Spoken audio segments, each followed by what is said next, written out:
কৰ্মৰ বিধান এনেকুৱাই যে যোনে যেনেকৈ কৰিব তেনেকৈ ফল লাভ কৰিব। যদি কোনোবাই এজোপা কাঁইট থকা গছ ৰুৱে, সেই গছজোপাৰ পৰা কাঁইটেই পাব, ফুল লাভ নকৰে।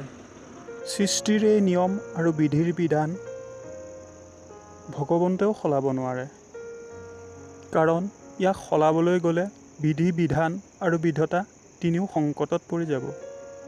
ধৰ্ম আৰু অধৰ্মৰ ব্যাখ্যা বহুত গভীৰ, কাৰণ প্ৰত্যেক প্ৰাণীৰে ধৰ্ম ব্যক্তিগত।